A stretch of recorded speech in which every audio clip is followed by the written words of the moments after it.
नमस्ते दोस्तों, आप लोगों का बहुत बहुत स्वागत है मेरे चैनल पे। जैसे कि आप लोग देख पा रहे हैं, मेरे पास एक 22 इंच का एलईडी टीवी है। दोस्तों, आज का इस वीडियो में हम जानेंगे एक एलईडी टीवी का बैकलाइट एलईडी ड्राइवर ख़राब हो जाने से एक अलग से बैकलाइट एलईडी ड्राइवर कैसे बनाया जाए, वो भी कम खर्च में और कम से कम कंपोनेंट के साथ। दोस्तों, आज हम जो एलईडी बैकलाइट ड्राइवर बनाएंगे वो एलईडी बैकलाइट ड्राइवर हर ब्रांड का टीवी में लग जाएगा। ये एलईडी बैकलाइट ड्राइवर 32 इंच तक का टीवी में लग जाएगा। दोस्तों, इस एलईडी बैकलाइट ड्राइवर का और एक खास बात है, इस एलईडी बैकलाइट ड्राइवर से एलईडी का वोल्टेज कम या ज़्यादा किया जा सकता है, ताकि बैकलाइट एलईडी ज़्यादा वोल्टेज होने के कारण जल्दी ख़राब ना हो। इस एलईडी बैकलाइट ड्राइवर से आप मनचाहा वोल्टेज बैकलाइट एलईडी को दे सकते हैं। इस बैकलाइट एलईडी ड्राइवर में एक प्रीसेट होगा जिससे आप वोल्टेज को कंट्रोल कर सकेंगे। ये एलईडी बैकलाइट ड्राइवर मैंने खुद डिज़ाइन किया है। ये एलईडी बैकलाइट ड्राइवर बहुत ही कम कंपोनेंट के साथ बनाया गया है ताकि इसका लागत कम से कम हो। इस एलईडी बैकलाइट ड्राइवर को मैंने 48 घंटे तक लगातार चला के देखा है। ये एलईडी बैकलाइट ड्राइवर 12 वोल्ट का है। 8 वोल्ट में भी ये अच्छा काम करता है। दोस्तों, इस एलईडी बैकलाइट ड्राइवर में एनेबल का कनेक्शन नहीं दिखाया गया है। अगर आप लोगों को एनेबल कनेक्शन चाहिए तो मुझे कमेंट कीजिएगा, मैं इसे भी बना के आप लोगों को दिखाने की कोशिश करूँगा। अगर आप लोगों को इस एलईडी बैकलाइट ड्राइवर का डायग्राम चाहिए तो आपको इस वीडियो का आखिर में मिल जाएगा। तो चलिए दोस्तों, इस वीडियो को शुरू करें। सबसे पहले हम इस टीवी का बैक कवर खोलेंगे। दोस्तों, जैसे कि आप लोग देख पा रहे हैं, इस टीवी में एक मदरबोर्ड लगा हुआ है। ये एक कम्बो यूनिवर्सल मदरबोर्ड है। इस मदरबोर्ड में पावर सप्लाई और एलईडी बैकलाइट ड्राइवर दोनों ही मौजूद है। ये वायर जो आप लोग देख रहे हैं, ये वायर बैकलाइट एलईडी का है। ये बैकलाइट एलईडी 48 वोल्ट का है। दोस्तों, इस मदरबोर्ड का एलईडी बैकलाइट ड्राइवर ख़राब हो चुका है, जो कि अब ये ठीक नहीं हो सकता है। इसीलिए हमें एक अलग से एलईडी बैकलाइट ड्राइवर बनाना होगा ताकि हम इस मदरबोर्ड को बिना छेड़े हुए इस टीवी का बैकलाइट एलईडी को जला सकें। एलईडी बैकलाइट ड्राइवर बनाने से पहले चलिए देखें इस टीवी का अंदर कौन सा बैकलाइट लगा हुआ है। दोस्तों, बैकलाइट को देखने के लिए हमें इस डिस्प्ले को निकालना होगा। इस डिस्प्ले को निकालने के वक्त बहुत ही सावधानी बरतनी पड़ती है। छोटी सी गलती की वजह से ये डिस्प्ले टूट सकता है, इसीलिए इस डिस्प्ले को बहुत ही सावधानी से निकालना चाहिए। चलिए देखें इस डिस्प्ले का नीचे क्या होता है। जैसे कि आप लोग देख पा रहे हैं, ये एलईडी बैकलाइट रिफ्लेक्टर है। ये रिफ्लेक्टर 3-4 लेयर में बटा हुआ होता है। इस रिफ्लेक्टर का काम ये होता है, एलईडी से निकला हुआ रोशनी को डिस्प्ले में एक समान फैला देता है। इसीलिए हम डिस्प्ले में पिक्चर देख पाते हैं। दोस्तों, ये है बैकलाइट एलईडी। इस बैकलाइट में टोटल 4 और यहाँ 4, टोटल 8 एलईडी दिया गया है, जो कि 2 स्ट्रिप में बटा हुआ है। ये टोटल 48 वोल्ट का बैकलाइट एलईडी है। इसका एक स्ट्रिप 24 वोल्ट का है, यानी कि 2 स्ट्रिप 48 वोल्ट का हो जाता है। दोस्तों, आज हम जो बैकलाइट एलईडी ड्राइवर बनाएंगे, ये backlight LED driver backlight LED को जितना वोल्ट चाहिए उतना ही वोल्ट देगा। तो इस बैकलाइट एलईडी ड्राइवर को बनाने के लिए सबसे पहले हमें एक आईसी चाहिए, उसके बाद मॉसफेट चाहिए, एक इंडक्टर कॉइल चाहिए। अगर आपके पास इंडक्टर कॉइल नहीं है तो आप उसी मदरबोर्ड का इंडक्टर कॉइल यूज़ कर सकते हैं जिस मदरबोर्ड का एलईडी बैकलाइट ड्राइवर ख़राब हो चुका हो। और एक डायोड चाहिए, ये डायोड भी वहीं से ले सकते हैं। उसके बाद हमें एक प्रीसेट चाहिए। इस प्रीसेट की मदद से हम बैकलाइट एलईडी का वोल्टेज को कम या ज़्यादा कर सकते हैं। ये 2 पीएफ है। इन पीएफओ के अलावा इन सभी कंपोनेंटों का वैल्यू और डायग्राम इस वीडियो का अंत में मिल जाएगा। आपको सिर्फ इस वीडियो को अंत तक देखना है। और आखिर में ये 4 रजिस्टर। तो इतने ही कंपोनेंटों में हम बैकलाइट एलईडी ड्राइवर बना सकते हैं। तो चलिए दोस्तों, इस बैकलाइट एलईडी ड्राइवर को बना के देखें। दोस्तों, मैंने आप लोगों को अच्छे से दिखाने के लिए इस मेटल शीट का इस्तेमाल किया है ताकि आप लोग अच्छी तरह समझ और देख पाएँ। दोस्तों, ये है पल्स विड्थ मॉड्यूलेशन आईसी। ये आईसी 4 नंबरों में अवेलेबल है, UC3842, UC3843, UC3844 और UC3845। लेकिन दोस्तों, हमें बैकलाइट एलईडी ड्राइवर के लिए UC3843 आईसी चाहिए। तो चलिए दोस्तों, पहले इस आईसी को इस मेटल प्लेट में फिक्स कर लें ताकि इस आईसी में सोल्डर करते वक्त ये आईसी हिले नहीं। इस आईसी को फिक्स करने से पहले इस आईसी का लेग को सीधा कर लेना होगा ताकि इस आईसी का लेग मेटल प्लेट से अलग रहे। अगर किसी कारणवश इस आईसी का लेग मेटल प्लेट के साथ जुड़ा होगा तो ये आईसी काम नहीं करेगा। इसीलिए इस आईसी में जितना भी लेग है, इन सभी लेगों को मेटल प्लेट से अलग रखना होगा।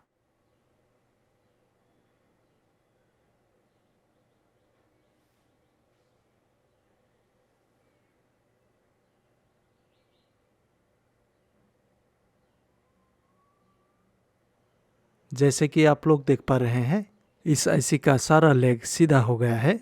अब हम इस आईसी को इस मेटल प्लेट में चिपका सकेंगे। दोस्तों, कोई भी एक अच्छा ग्लू लेकर इस आईसी का नीचे वाला भाग में थोड़ा सा ग्लू लगा के मेटल प्लेट में चिपकाना होगा ताकि आईसी में सोल्डर करने के वक्त ये आईसी हिले नहीं।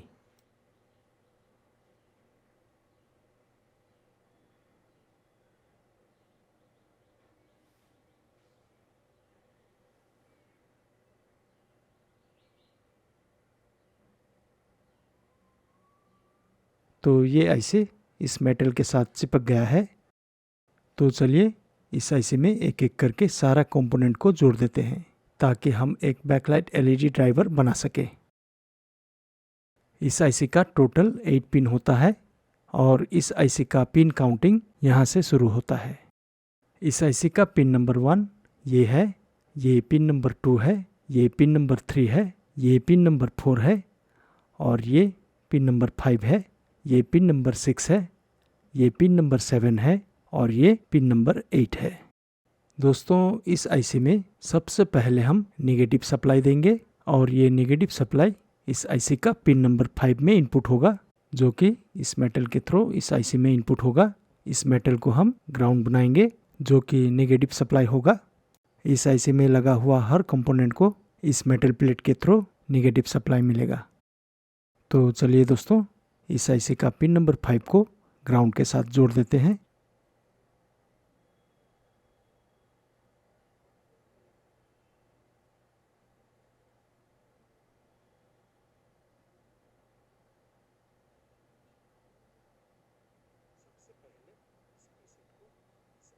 सबसे पहले इस प्रीसेट को इस आईसी में जोड़ेंगे।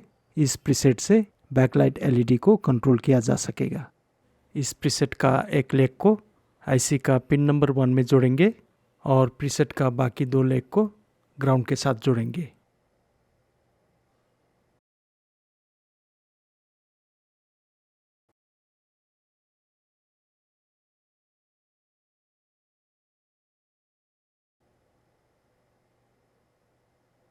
दोस्तों, ये वीडियो थोड़ा लंबा होने वाला है क्योंकि इस वीडियो को एडिट किए बिना आप लोगों को दिखाया जा रहा है ताकि आप लोग इस वीडियो को अच्छी तरह देख पाएँ और समझ पाएँ।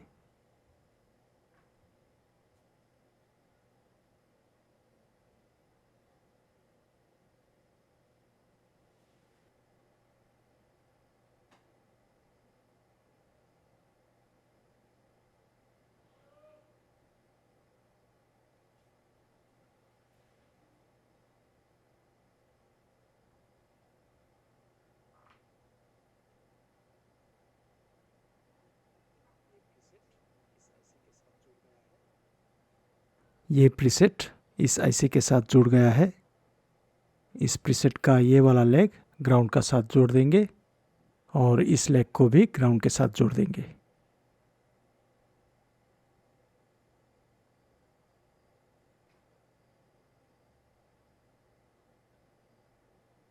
इस प्रीसेट का वैल्यू 4K7 है, इसकी जगह 10K भी लगा सकते हैं।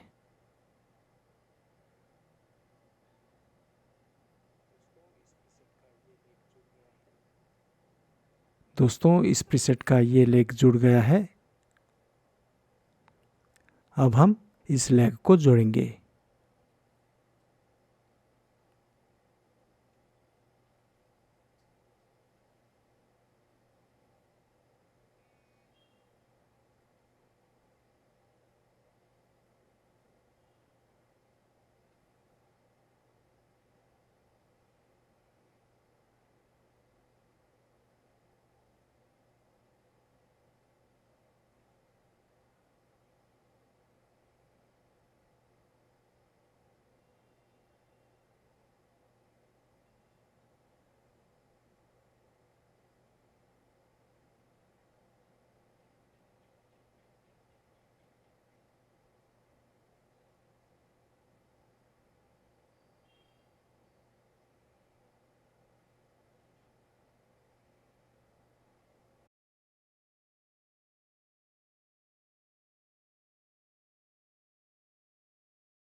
इस रजिस्टर का वैल्यू 10 ohms है।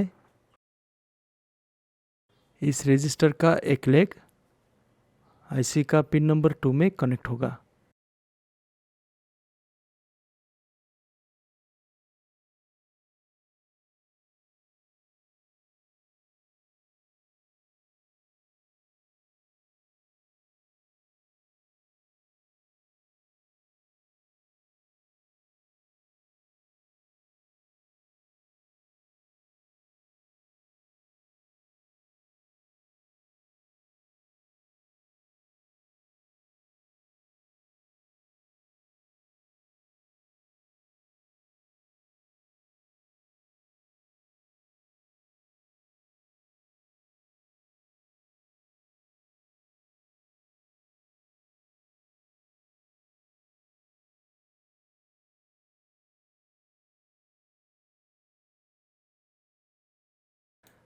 ये रजिस्टर अच्छी तरह आईसी में सोल्डर हो गया है।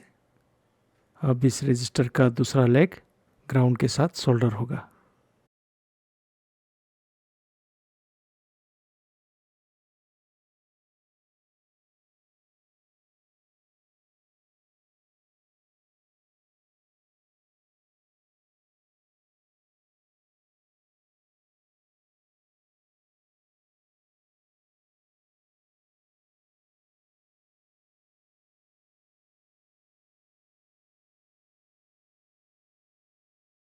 इस रजिस्टर का दूसरा लेग भी ग्राउंड के साथ अच्छी तरह सोल्डर हो चुका है। ये है 1K रजिस्टर। इस 1K रजिस्टर को आईसी का पिन नंबर 3 में कनेक्ट करना होगा।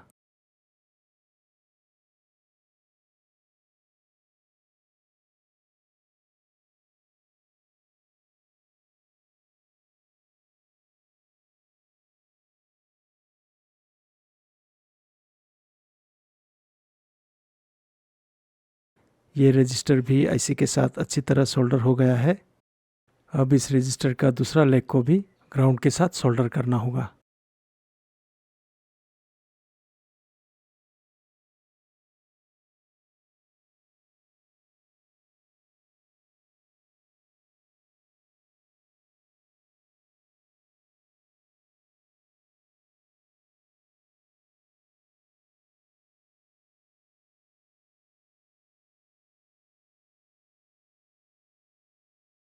इस रजिस्टर का दूसरा लेग भी ग्राउंड के साथ अच्छी तरह सोल्डर हो गया है।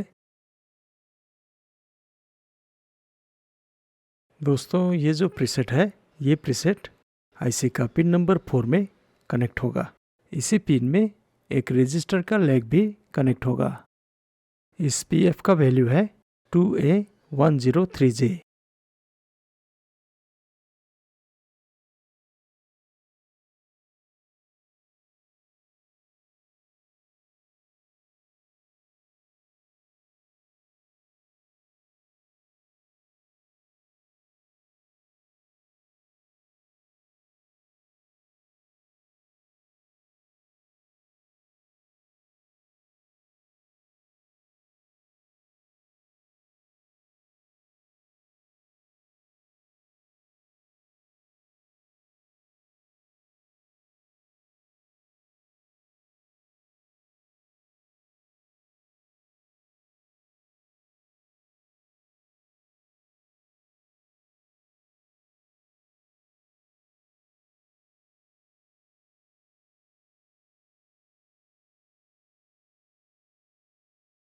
ये पीएफ आईसी के साथ अच्छी तरह सोल्डर हो गया है।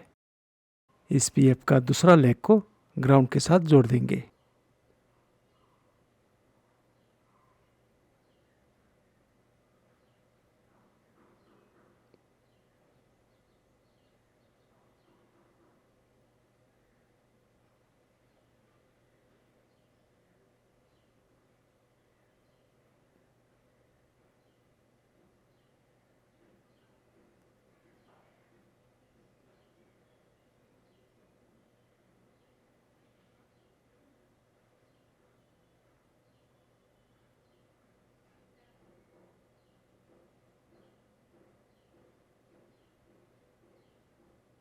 इस पीएफ का दूसरा लेग अच्छी तरह ग्राउंड के साथ जुड़ गया है।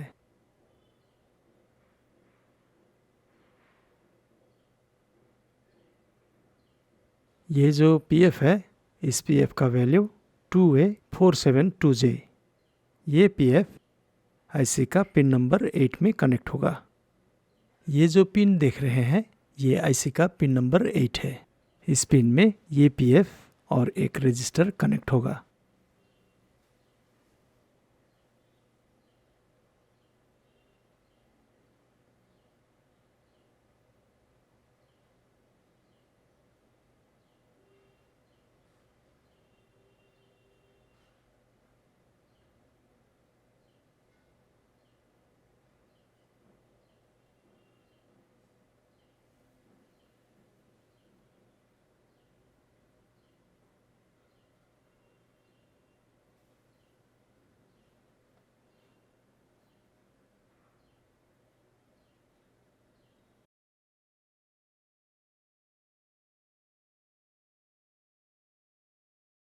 ये पीएफ आईसी के साथ जुड़ गया है।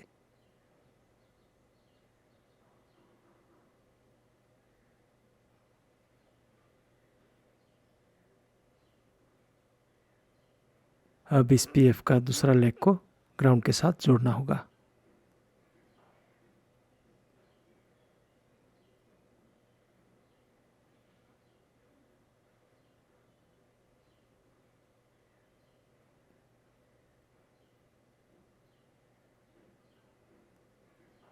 इस पीएफ का दूसरा लेग भी अच्छी तरह ग्राउंड के साथ जुड़ गया है। ये जो रजिस्टर है, ये रजिस्टर आईसी का पिन नंबर 4 और पिन नंबर 8 में कनेक्ट होगा और इसका वैल्यू है 4.7K। ये जो आईसी का पिन नंबर 8 है, इस पिन नंबर 8 में ये पीएफ और इसी पिन में इस रजिस्टर का एक लेग भी कनेक्ट होगा और इस रजिस्टर का दूसरा लेग, ये जो पीएफ है, ये पीएफ इस आईसी का पिन नंबर 4 में लगा है। इसी पिन नंबर 4 में इस रजिस्टर का दूसरा लेग भी कनेक्ट होगा। तो चलिए इस रजिस्टर को आईसी का पिन नंबर 4 और पिन नंबर 8 में कनेक्ट कर देते हैं।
ये देखिए दोस्तों, ये रजिस्टर अच्छी तरह कनेक्ट हो गया है। जैसे कि आप लोग देख पा रहे हैं, इस रजिस्टर को मैंने आईसी का पिन नंबर 8 और पिन नंबर 4 के साथ कनेक्ट कर दिया है।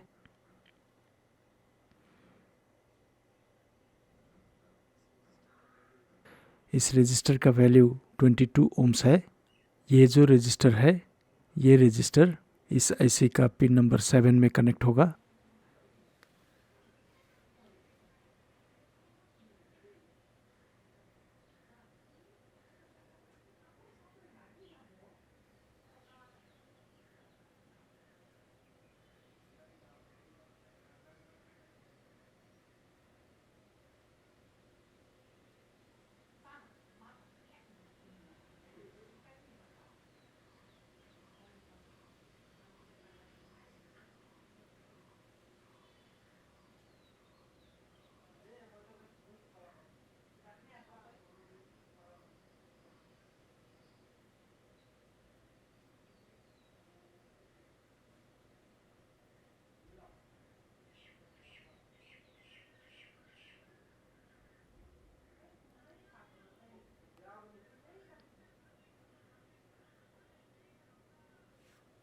दोस्तों, ये रजिस्टर अब इस आईसी का साथ अच्छी तरह जुड़ चुका है। ये NPN MOSFET है। इस MOSFET का नंबर है IRF 540N। इस MOSFET का गेट में पल्स इनपुट होगा इस गेट पिन में, जो कि आईसी का 7 नंबर पिन से 22 ओम्स का रजिस्टर होते हुए इस MOSFET का गेट में पल्स इनपुट होगा। ये पल्स एक तरह का स्विचिंग पल्स ही है। इसी पल्स के थ्रू ये LED बैकलाइट ड्राइवर चलता है। दोस्तों, जैसे कि आप लोग देख पा रहे हैं, मैंने इस MOSFET को एक हार्ड पेपर का ऊपर चिपका दिया है ताकि इस MOSFET का ड्रेन ग्राउंड का साथ शॉर्ट ना हो। इस ड्रेन में और इस ग्राउंड में पॉजिटिव और नेगेटिव इनपुट होता है, इसीलिए इन दोनों को अलग अलग रखना चाहिए। ये जो MOSFET का गेट है, इस गेट में इस रजिस्टर से स्विचिंग पल्स इनपुट होता है, जिससे इस MOSFET का ड्रेन में स्विचिंग होता है। और इस ड्रेन में कौन सा वोल्टेज स्विचिंग होता है? इस ड्रेन में नेगेटिव वोल्टेज स्विचिंग होता है, जो कि MOSFET का इस पिन से इनपुट होता है। ये पिन MOSFET का सोर्स पिन है और ये सोर्स पिन नेगेटिव के साथ जुड़ा हुआ है। ये है रेक्टिफायर डायोड और इस डायोड का नंबर है RU4AM। आप इस डायोड को किसी भी मदरबोर्ड से निकाल सकते हैं जिस मदरबोर्ड का LED बैकलाइट ड्राइवर खराब हो चुका है, नहीं तो कोई भी 4 एम्पेयर का डायोड लगा सकते हैं। दोस्तों, इस डायोड का ये जो लेग है, एनोड लेग, MOSFET का ड्रेन पिन में कनेक्ट होगा, यहाँ इस पिन में। तो चलिए इस डायोड को कनेक्ट कर देते हैं।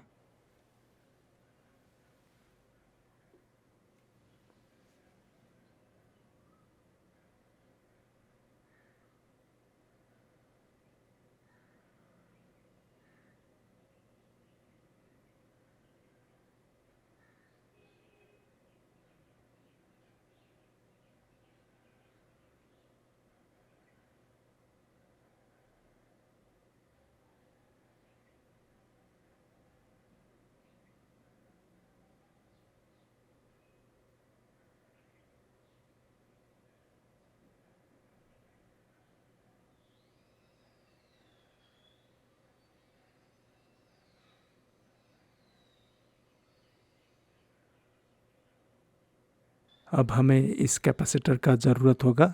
इस कैपेसिटर का वैल्यू 47 mmFD 100 वोल्ट है। इस कैपेसिटर का ये नेगेटिव साइड है। इस साइड का टर्मिनल ग्राउंड के साथ कनेक्ट होगा, ग्राउंड यानी कि नेगेटिव। ये पॉजिटिव साइड है, ये यहाँ कनेक्ट होगा इस डायोड का कैथोड साइड में। यहीं से LED के लिए सप्लाई आउटपुट होगा और ये सप्लाई ऑटोमेटिक होगा, यानी कि जितना वोल्ट का LED स्ट्रिप होगा, यहाँ से उतना ही वोल्टेज आउटपुट होगा। अगर LED स्ट्रिप 12 वोल्ट का है तो 12 वोल्ट आउटपुट होगा। अगर LED स्ट्रिप 15 वोल्ट का है, 15 वोल्ट आउटपुट होगा। अगर LED 30 वोल्ट का है, 30 वोल्ट आउटपुट होगा। अगर LED 65 वोल्ट का है तो 65 वोल्ट आउटपुट होगा। मेरा मतलब है कि जितना वोल्ट का LED स्ट्रिप होगा, ये एलईडी बैकलाइट ड्राइवर उतना ही वोल्टेज आउटपुट करेगा और इस वोल्टेज को इस बैकलाइट ड्राइवर में लगाया हुआ प्रीसेट की मदद से बैकलाइट का वोल्टेज एडजस्ट किया जा सकेगा। तो जैसे कि आप लोग देख पा रहे हैं, मैं इस डायोड का कैथोड पॉइंट को कैपेसिटर का पॉजिटिव लेग में कनेक्ट कर रहा हूं।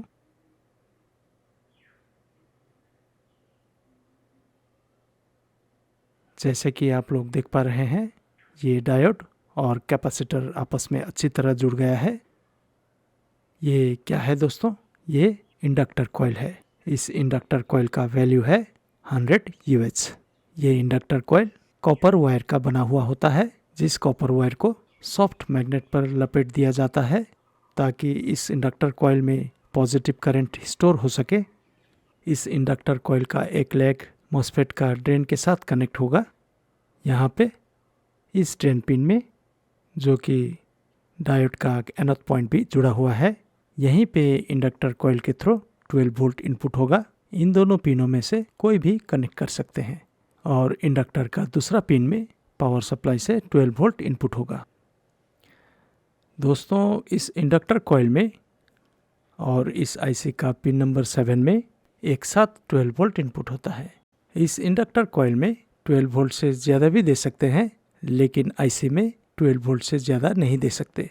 तो चलिए दोस्तों, इस इंडक्टर कॉइल को ड्रेन में कनेक्ट कर देते हैं। दोस्तों, ये जो इंडक्टर कॉइल है, ये इंडक्टर कॉइल आप अलग अलग वैल्यू का भी लगा सकते हैं, जैसे कि 100 यूएच, 150 यूएच, 200 यूएच, 250 यूएच, इस तरह का वैल्यू बैकलाइट का अनुसार लगा सकते हैं। ज़्यादा अच्छा होगा जिस टीवी में ये बैकलाइट ड्राइवर लगा रहे हैं, उसी टीवी का मदरबोर्ड में जो इंडक्टर कॉइल लगा हुआ होता है, वही इंडक्टर कॉइल इस बैकलाइट ड्राइवर में लगाने से सबसे अच्छा होता है, क्योंकि ये इंडक्टर कॉइल उसी बैकलाइट का अनुसार लगाया हुआ होता है।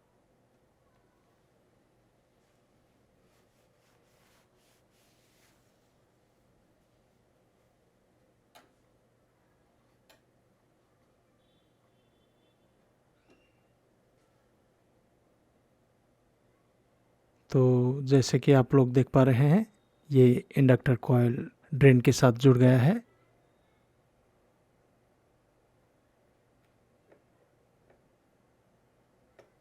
दोस्तों, मेरे पास एक एलईडी टीवी का मदरबोर्ड है।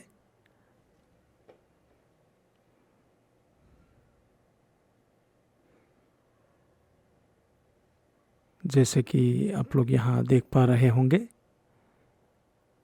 यहाँ पे एक सॉकेट है, जैसे कि हर मदरबोर्ड में होता है। ये 12 वोल्ट का सॉकेट है। मैंने इसी 12 वोल्ट का सॉकेट से 12 वोल्ट को निकाल के रखा है। इसी 12 वोल्ट से हम एलईडी बैकलाइट ड्राइवर को सप्लाई देंगे।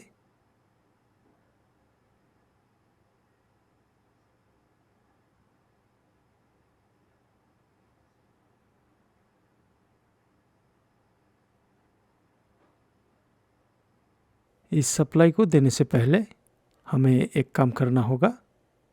एक वायर लेके इंडक्टर कॉइल का एक पिन में जोड़ देना होगा। इंडक्टर कॉइल का इस पिन में इस वायर को जोड़ना होगा, ताकि पावर सप्लाई से इंडक्टर कॉइल में 12 वोल्ट इनपुट करते ही आईसी का पिन नंबर 7 को भी 12 वोल्ट मिल जाएगा।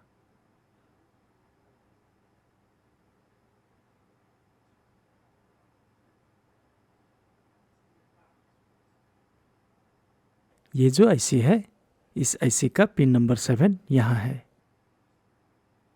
तो इस ग्रीन वायर को आईसी का पिन नंबर 7 में कनेक्ट कर देना होगा।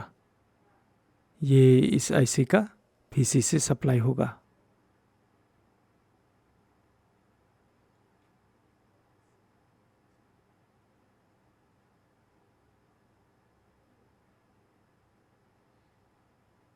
तो ये वायर जुड़ गया है आईसी का पिन नंबर 7 में और इंडक्टर कॉइल का एक पिन में।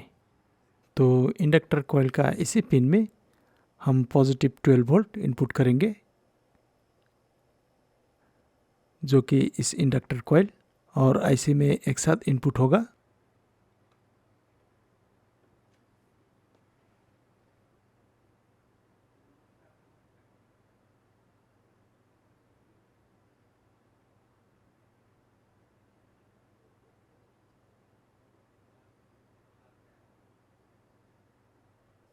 ये 12 वोल्ट पॉजिटिव सप्लाई जुड़ गया है। अब हम इस नेगेटिव सप्लाई को जोड़ेंगे।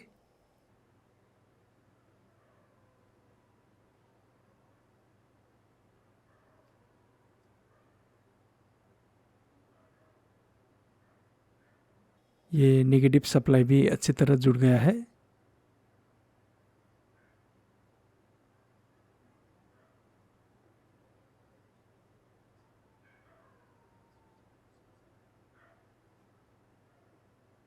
दोस्तों, ये इस मदरबोर्ड का पैनल स्विच और सेंसर है।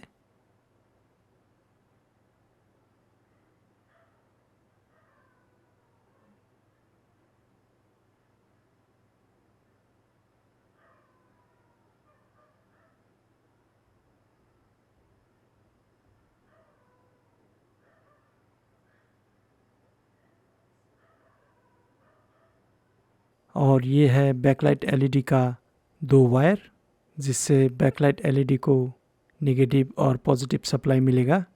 दोस्तों, जैसे कि हमें पता है ये बैकलाइट एलईडी बल्ब्स 48 वोल्ट का है। चलिए हम इस बैकलाइट एलईडी को हमने बनाया हुआ बैकलाइट एलईडी ड्राइवर से जला के देखें, आखिर ये बैकलाइट एलईडी जलता है कि नहीं।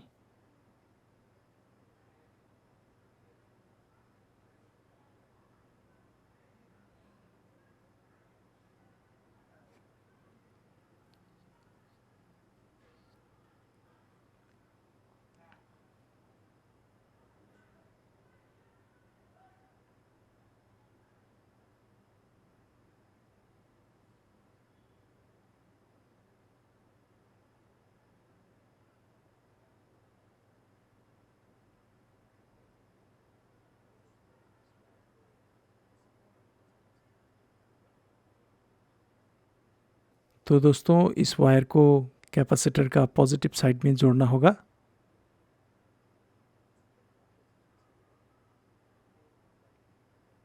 जो कि यहाँ है, ये कैपेसिटर का पॉजिटिव साइड है। यहीं पे बैकलाइट एलईडी का पॉजिटिव वायर जुड़ेगा। यहाँ से एलईडी स्ट्रिप को जितना वोल्टेज चाहिए उतना ही वोल्टेज निकलेगा। ये जो वाइट वायर है, ये वायर नेगेटिव के साथ जुड़ेगा और ये रेड वायर इस कैपेसिटर का पॉजिटिव टर्मिनल के साथ जुड़ेगा।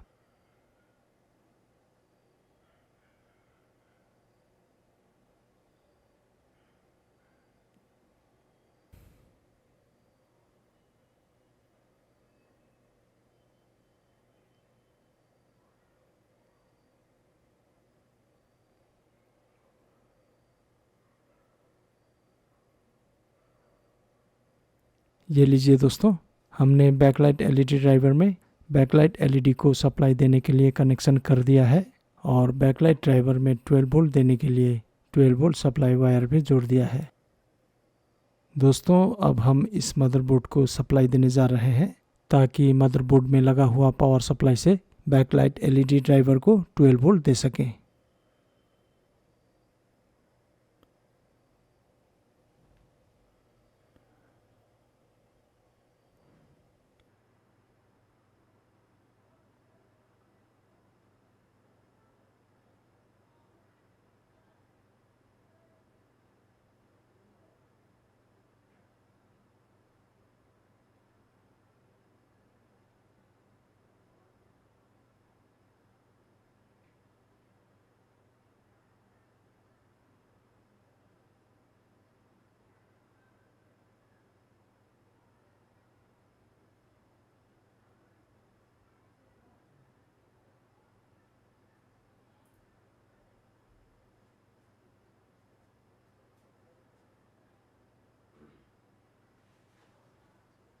ये लीजिए दोस्तों, ये बैकलाइट एलईडी ऑन हो गया है।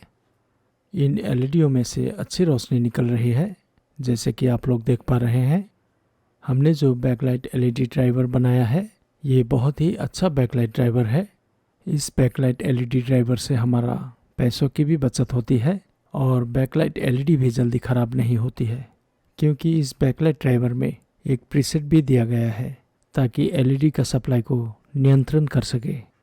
अगर एलईडी 48 वोल्ट का है तो उसे हम 45 या 46 वोल्ट दे सकते हैं। एलईडी बल्ब में जितना हम कम वोल्टेज रखेंगे उतना ही ज़्यादा एलईडीज लास्टिंग करेगा। तो चलिए दोस्तों, एक बार हम इस प्रीसेट को एडजस्ट करके देखें आखिर इस प्रीसेट को एडजस्ट करने से क्या होता है।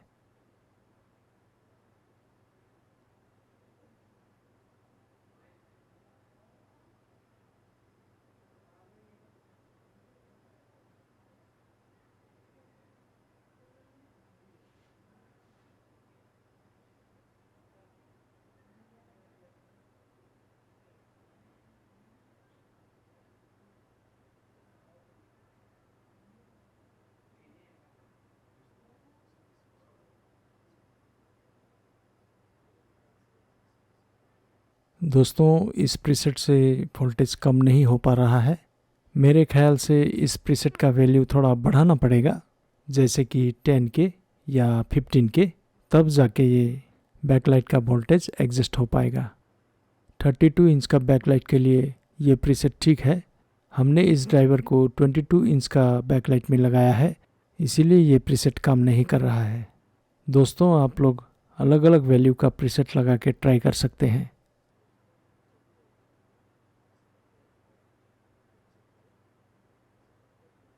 दोस्तों, चलिए एक बार हम इस बैकलाइट ड्राइवर का वोल्टेज चेक करें। इस बैकलाइट ड्राइवर से कितना वोल्टेज निकल रहा है और इस बैकलाइट ड्राइवर में कितना वोल्टेज इनपुट हो रहा है। जैसे कि बैकलाइट एलईडी को डीसी वोल्ट चाहिए, तो हम इस मल्टीमीटर को डीसी रेंज में रख के बैकलाइट वोल्टेज को चेक करेंगे। जैसे कि आप लोग देख पा रहे हैं 49 वोल्ट दिखा रहा है। ये मल्टीमीटर का वजह से भी हो सकता है। एक्चुअली यहाँ से 48 वोल्ट ही निकल रहा है, क्योंकि ये ड्राइवर एलईडी को जितना वोल्ट चाहिए उतना ही निकालता है। तो चलिए दोस्तों, अब हम इस ड्राइवर का इनपुट वोल्टेज चेक करेंगे। ये जो रेड वायर है, ये रेड वायर इस ड्राइवर का पॉजिटिव सप्लाई वायर है। इस वायर में हमको 12 वोल्ट मिलना चाहिए।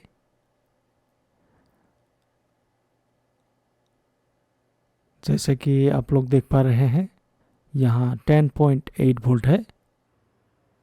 ये पावर सप्लाई के लिए भी हो सकता है। पावर सप्लाई से 12 वोल्ट निकलना चाहिए था, लेकिन पावर सप्लाई से 10.8 वोल्ट निकल रहा है। दोस्तों, इस तरह का प्रॉब्लम मल्टीमीटर का वजह से भी हो सकता है। मल्टीमीटर ख़राब होने से गलत रीडिंग दिखाता है। जो कुछ भी हो दोस्तों, हमारा बैकलाइट ड्राइवर तो काम कर रहा है। ये जो बैकलाइट ड्राइवर है, इस बैकलाइट ड्राइवर में मैक्सिमम 12 वोल्ट इनपुट होता है और मैक्सिमम 65 वोल्ट से 70 वोल्ट आउटपुट होता है। और ये backlight LED driver 10 inch TV से 32 इंच एलईडी टीवी बैकलाइट में इंस्टॉल हो जाएगा। तो दोस्तों, आप लोगों को सिर्फ एक बात याद रखना है, इस बैकलाइट ड्राइवर में तब तक सप्लाई ना दे जब तक इस बैकलाइट ड्राइवर में एलईडी का कनेक्शन दिया ना हो। हमेशा एलईडी का कनेक्शन देने के बाद ही इस एलईडी ड्राइवर में 12 वोल्ट सप्लाई देना चाहिए। अगर आप लोगों को इसका सॉल्यूशन चाहिए तो आप लोग मुझे कमेंट कीजिएगा। तो दोस्तों, ये वीडियो आप लोगों को कैसा लगा कमेंट कीजिएगा, लाइक और शेयर कीजिएगा। जिन्होंने भी मेरा चैनल को सब्सक्राइब नहीं किया है वो जल्दी से सब्सक्राइब कर ले, ताकि आने वाला अच्छा वीडियो आप लोगों तक जल्द से जल्द पहुंच जाए। धन्यवाद दोस्तों।